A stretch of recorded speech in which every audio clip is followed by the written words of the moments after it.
Hey guys, and welcome to a new positional algorithm series video. I'm on my SCB1 here, and it's Muravanka, and since Muravanka was reworked, I thought I'd go over it a little bit, just so you guys can see basically what areas of the map are good, and how to play them correctly, and things like that. So let me pause this real quick.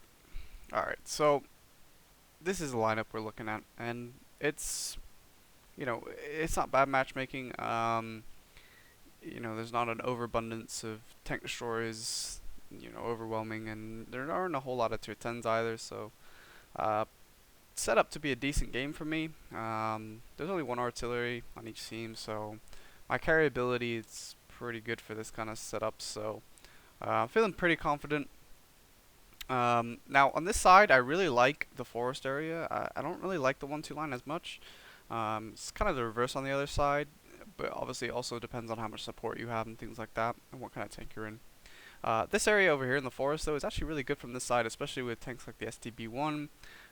Tanks generally with decent turrets, or fast, and things like that, and good DPM. So that's why I'm going to go over here. There's lots of rolling hills, and that really allows you to just be effective and use the terrain for cover and just basically outplay people. So if you look, I mean, we've got plenty of tier 9 mediums, a batchat with me, and they just have a 140, E50, T54, and 54E1. So we actually outnumber them medium-wise, so, even if all their mediums went over there and not all of ours went over here, we'd still be okay. So I'll let this play.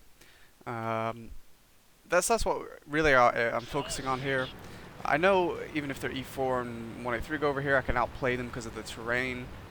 And whereas over on the 1-2 line, it's more about, getting shot from huge distances. You don't want to trade at huge distances in a medium versus a tank destroyer unless he can't see you. But that's a huge risk on the 1-2 line.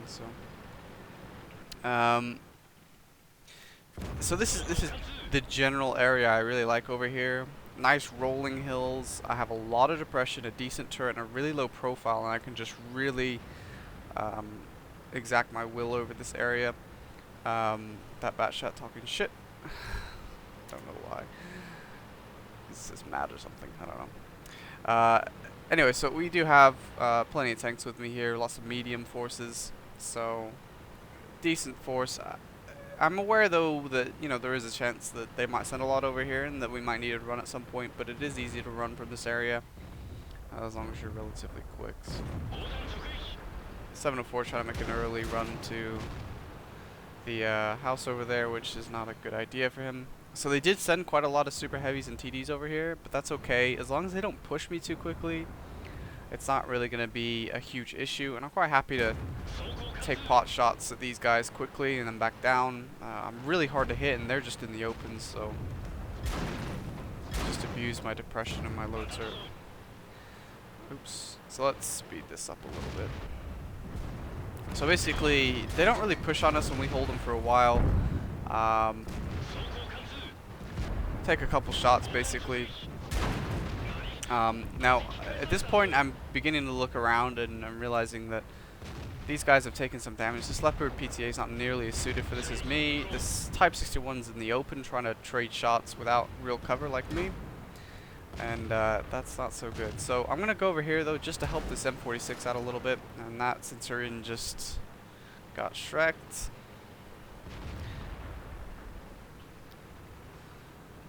So I'm going to go over here.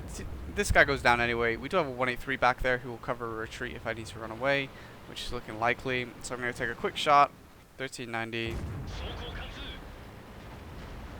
E50 can't shoot me because of the terrain. So now I'm looking at it and I'm thinking, okay, we got to get out of here. Type 61 is dead. PTA is almost dead. Cent is almost dead.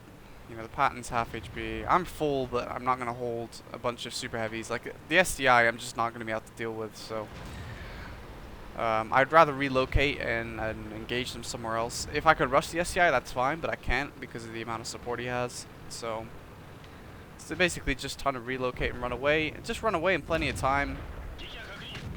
You want to make sure that you are aware of that and you don't just stand and fight.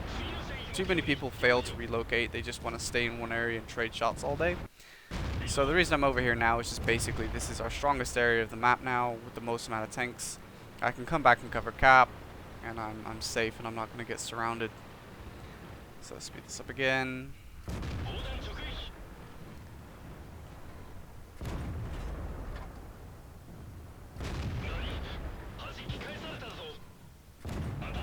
Die, scum. Yeah. So as you can see, I mean, it's still pretty close, but if I'd have stayed there, I would have been overwhelmed and would no longer be affecting this battle with all the shots that I'm putting out now. And, you know, we could have lost. So I think this game ends up being like something around, I think 6.3k, something around that. So like a pretty good game. A reason I'm picking it is just because it's a new map, and also it's a good example of flexing around. Now from the other side, I do like the 1-2 line a little bit more than I do from this side. I don't usually do forest as much from the other side.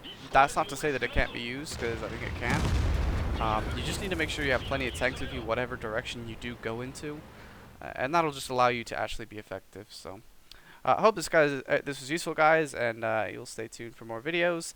I'm probably going to be switching topics soon. Still going to put position lab videos out, but there's probably going to be a couple more of different sorts of different tutorial type videos. So if you have any suggestions, leave them below, but I have some of my own that I might be looking at soon. So yeah, I'll see you guys then.